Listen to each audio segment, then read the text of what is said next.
Olá, estamos aqui em mais um vídeo da Escola Bíblica Dominical, estamos em mais um ano, queremos reiterar os nossos desejos de um feliz ano novo, que seja um ano de bênçãos e de muito estudo na Escola Bíblica Dominical. Abrindo este ano e nesse trimestre estaremos estudando acerca da família. Esse é um tema que tem sido muito repetido ao longo aí dos anos. Há uma preocupação acerca desse assunto. E por isso o tema é Família, um projeto de Deus. Logo aqui na primeira lição, fala sobre o projeto estrutural da família. O texto áureo nos remete lá a Gênesis 2:18. E disse o Senhor Deus: não é bom que o homem esteja só. Far-lhe-ei uma adjutora que esteja como diante dele. A verdade aplicada, a criação da família é uma obra de Deus, mas a sua administração é de responsabilidade de seus membros. Então, por isso que aqui o ponto de partida nos diz que Deus é o Criador da família. Introdução. Iniciamos esse trimestre enfatizando que o casamento faz parte da formação da família, como revelado no glorioso projeto de Deus logo após a criação do ser humano. Veremos que, além de criar, abençoar e capacitar, o Criador deu instruções e estabeleceu princípios que devem nortear ainda hoje a formação familiar. Então, essa lição, nos 3 tópicos, o primeiro nos fala sobre o projeto família, no segundo, a família precisa estar firmada em Deus, e no terceiro tópico, as promessas de Deus para a família.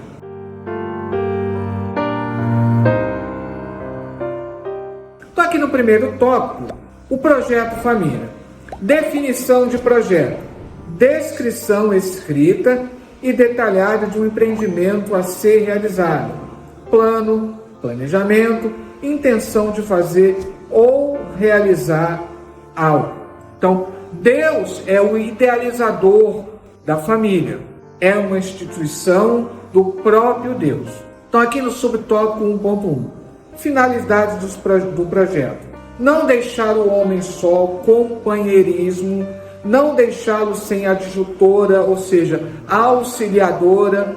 O texto hebraico diz que não era bom que o homem vivesse só, e por isso Deus se preocupou em fazer uma adjutora, uma auxiliadora que estivesse como que diante dele, ou seja, para poder estar ajudando. Questão do companheirismo e ter alguém que estivesse no mesmo nível, por isso que o hebraico kinegedor, como que esteja diante dele, como que lhe correspondesse no mesmo nível, pois para o homem não havia isso entre os animais. Socializar o homem por meio da família, pois vivia no meio dos animais. Mesmo a sociologia entende que a família, ele é o núcleo inicial de toda e qualquer sociedade. E frutificar, multiplicar e povoar a terra. Aqui no subtópico 1.2, quais são os investimentos do projeto? Você precisa investir na família. Então, amor, sem amor o projeto esfria. Eu costumo até dizer que antes de você perguntar a Deus se o seu companheiro, no caso da mulher, se a companheira, no caso do homem, se é da vontade de Deus, você precisa primeiro verificar se há amor. Se não há amor, então não há como isso dar certo. Primeiro passo para que um casamento dê certo é que exista amor. Responsabilidade. Sem responsabilidade, o projeto não anda. A presença de Deus. Sem Deus, o projeto fica sem arquiteto. E cooperação. Sem cooperação, o projeto fica egoísta. Compreensão. Sem compreensão, o projeto fica embaraçado. Um dos segredos de um casamento é que haja compreensão mútua. E aqui no subtópico 1.3, as especificações do projeto. A fórmula e a receita foram dadas. Macho e fêmea os criou, deixará o homem pai e mãe e uniciar a sua mulher, algo único e monogâmico. Cada casamento constitui uma nova família e a união se dá a partir da junção em uma só carne. Uma só carne significa também um só propósito. Sabemos que todos nós somos seres únicos, nem mesmo os gêmeos são idênticos.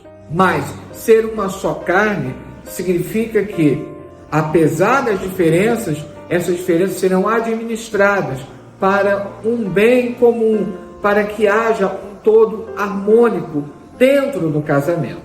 Portanto, aqui, fazendo um balanço do primeiro tópico, eu ensinei que Deus é o criador do projeto família.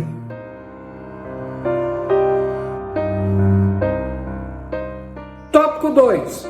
A família precisa estar firmada em Deus, porque quem criou sabe preservar, porque quem criou sabe consertar, porque o cordão de 3 dobras não se rompe facilmente, como está lá em Eclesiastes 4:12. Por isso, sempre costuma se compreender lá, Eclesiastes 4:12, como se referindo a o homem e a mulher, e esse casamento sendo auxiliado por Deus. O que diferencia o casamento do ímpio e do cristão é a presença de Deus. Ele é o grande reparador dos casamentos e famílias em crise. Subtópico 2.1. Casamento é a base sólida e oficial para a implantação da família. Como encontramos no manual bíblico, já que a Bíblia é o manual para toda a vida cristã e, consequentemente, também para o casal cristão, o estabelecido no princípio é a formação de uma família a partir de um casamento, para manter uma árvore genealógica, ligação e origem familiar, para que cada ser humano cresça e se desenvolva em uma estrutura adequada para atender os vários aspectos envolvidos em sua história de vida. No subtópico 2.2, a família deve cultivar a prática devocional. É bem certo que nós adoramos a Deus no templo, mas muitos vão no templo achando que ali o único objetivo, ou melhor dizendo, que somente no templo ele vai conseguir adorar a Deus. O principal objetivo de nos congregarmos no templo é justamente cumprir o que diz lá no Salmo 133. Ó, quão bom e suave é que os irmãos vivam em união. Nós podemos e devemos adorar a Deus em qualquer lugar, mas é ali que nós exercemos a comunhão. E outro detalhe de suma importância: a igreja começa em casa. Por isso que não deve deixar de haver essa prática devocional. Os atos da leitura bíblica regular, a oração coletiva individual e o de ouvir e cantar louvores no ambiente familiar muito contribui na construção e manutenção de um ambiente harmonioso, saudável e edificante. Então, lembre-se disso, a igreja ela começa em casa. Subtópico 2.3. Todo novo matrimônio precisa cortar o cordão umbilical. Deixará o homem pai e mãe, se possível, geograficamente, se possível, financeiramente, se possível, emocionalmente. Deixar pai e mãe não significa que você vai deixar de atender às necessidades dos seus pais na velhice, não significa que você deixará de amar seus pais, muito pelo contrário. O cristianismo é o que mais defende essa união intrínseca de filhos com pais, mas a partir do momento que existe o casamento, você precisa constituir uma nova família. Então você precisa estar independente financeiramente, independente emocionalmente. Respeitar, honrar e obedecer a pai e mãe é um mandamento com promessa. Então nunca deixaremos de honrar nossos pais. mas precisamos entender a constituição de uma nova família. Portanto, fazendo um balanço aqui do tópico 2, eu ensinei que, de acordo com a palavra de Deus, a formação de uma família começa a partir de um casamento.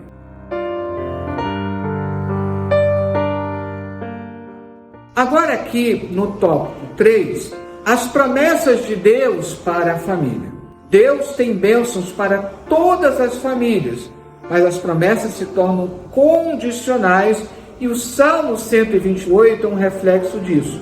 Para a felicidade no lar existem pré-requisitos: temer a Deus e andar nos seus caminhos. As promessas só virão quando as regras forem cumpridas. Existem promessas de Deus que são incondicionais. Exemplo, Jesus voltará.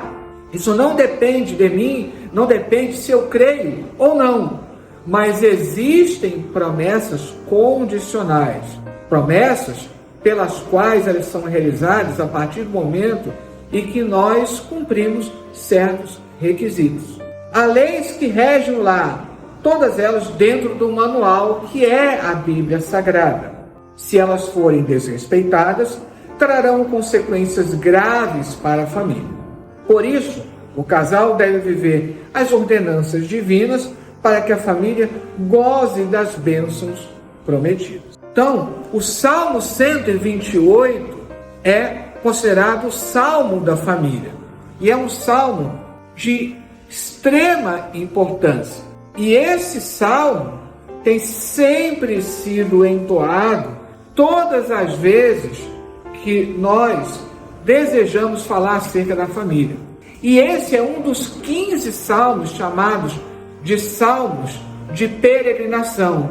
Ou seja, o fiel estava se dirigindo a Jerusalém para poder adorar a Deus numa das grandes festas que os judeus têm. E aqui se mostra esse salmo para mostrar que a adoração a Deus precisa ser em família. Bem-aventurado aquele que teme ao Senhor e anda nos seus caminhos, pois comerás o trabalho das tuas mãos, feliz serás e te irá bem. Esses dois primeiros versículos mostram a íntima conexão de uma bem-aventurança que está condicionada a andar nos caminhos do Senhor. Mas ele dá continuidade aqui. Isso tem que ser feito no âmbito familiar. A tua mulher será como a videira frutífera aos lados da tua casa. Os teus filhos como plantas de oliveira à roda da tua mesa. Aí no versículo 4, ele conclui: eis que assim será abençoado o homem que teme ao Senhor. Portanto, se há tentativa de ser abençoado fora do âmbito familiar, aqui mostra que isso só é possível junto com a família. E assim, como consequência, nos versículos 5 e 6, o Senhor te abençoará desde Sião, e tu verás o bem de Jerusalém em todos os dias da tua vida. E verás os filhos de teus filhos e a paz sobre Israel. Vejam como o Salmo está estruturado em 3 partes. No centro está essa questão da família. E eu tenho trabalhado muito a análise retórica que mostra isso. Dentro dos Salmos, nós temos a mensagem principal, ela está no meio, no centro. Aqui no centro está a questão da família. Então, dando continuidade aqui, subtópico 3.1, a tua mulher será como a videira frutífera aos lados da tua casa. O salmista, no Salmo 128, lá no versículo 3, compara a mulher de um homem temente a Deus a uma videira, que é admirável na sua frutificação, que representa a esposa como sendo uma fonte de alegria. Ele vislumbrava como essa árvore é importante na produção de uvas, na fabricação do vinho, que é fonte de alimento, nutrientes, renda, remédio e de liberdade, dando alegria aos pobres que colhiam os espinhos para seu sustento. Ela simbolizava prosperidade, abundância, fecundidade e a beleza de um lar aconchegante e feliz. A Bíblia está repleta de metáforas usando a agricultura para falar de coisas importantes. Jesus usou muito essas comparações. Aqui agora no subtópico 3.2, os teus filhos como plantas de oliveira à roda da tua mesa. Então, na segunda parte do versículo 3 do Salmo 128, compara os filhos de um homem temente a Deus a uma oliveira. Mudou da videira agora para a oliveira, que é uma das mais valiosas árvores para os hebreus, que representa os filhos fortes e cheios de saúde, como uma oliveira nova, reunida à volta da mesa. Era chamada dignamente de rainha das árvores. Ele vislumbrava como esta belíssima árvore é importante na produção de azeitonas e de azeite, que é fonte de alimento, renda e remédio. E notem, o azeite feito, portanto, da azeitona, fruto aqui da oliveira, notem que era muito utilizado no azeite, que era, por sua vez, utilizado na unção. Inclusive, isso é um detalhe interessante. Quando se fala de unção no Antigo Testamento, remete a você derramar o azeite na pessoa. E essa unção está relacionada à autoridade que está sendo delegada a essa pessoa. Além disso, a oliveira, ela proporcionava madeira para esculpir e ela representava a generosidade, dando aos pobres a alegria de colher os seus respingos para a sua sobrevivência. Ela simbolizava longevidade, vitalidade, perseverança e fidelidade dos filhos que obedecem e honram os pais. Finalmente, agora aqui no subtópico 3.3, viverás para ver os filhos de teus filhos. O salmista diz, lá no versículo 6 do Salmo 128, como será abençoado um homem temente a Deus.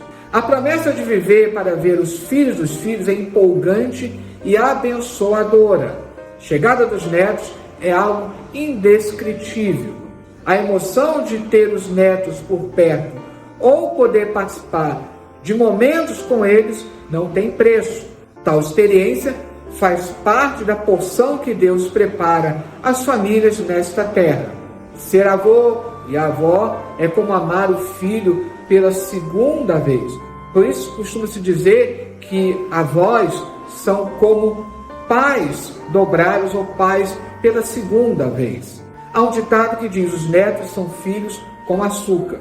Nessa relação existem benefícios para ambos os lados. É impressionante como essas duas gerações trabalham na saúde física, emocional e psicológica uma da outra. Portanto, fazendo um balanço aqui do tópico 3, eu ensinei que a felicidade no lar tem pré-requisitos: temer a Deus e andar nos seus caminhos.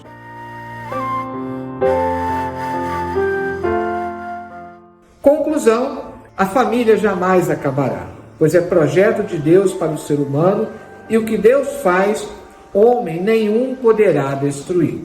Para nós cristãos é uma responsabilidade e uma honra lutar pelo nosso casamento e pela nossa família, cumprindo a palavra de Deus. E que assim todas as famílias sejam abençoadas em nome de Jesus.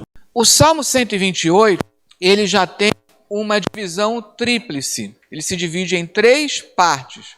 Então, a primeira parte pega os versículos 1 e 2, a parte central e, consequentemente, a mais importante, os versículos 3 e 4, e a última parte, versículos 5 e 6. Então, acompanhando também, por essa tradução que eu fiz. Bem-aventurado todo que teme a Adonai, ou ao Senhor, que anda nos seus caminhos.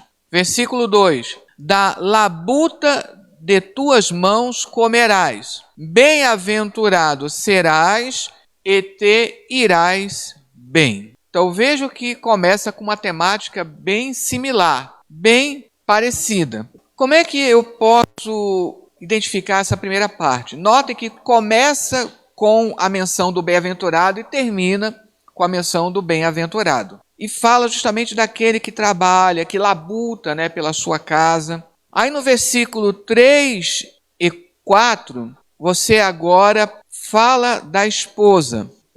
Tua esposa é como videira frutífera no interior de tua casa.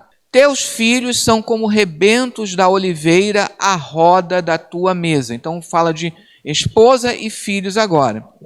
Aí no versículo 4, concluindo, eis que assim será abençoado o varão que teme a Adonai. Ou seja, para o marido, esposa e filhos sempre devem ser entendidos como uma bênção de Adonai. Lógico que na época você tinha uma ênfase muito forte no homem. É lógico que para a mulher, para a esposa, o marido e os filhos também constituem bênção.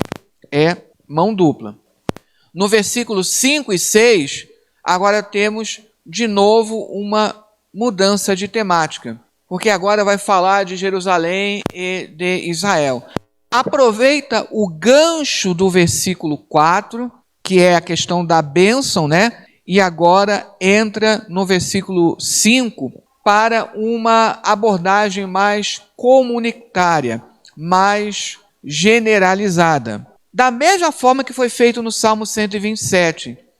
Eu peço, desejo a bênção da minha família, mas nunca deixando de pedir as bênçãos para o meu entorno, para a minha cidade, para o meu país. Pensar no coletivo.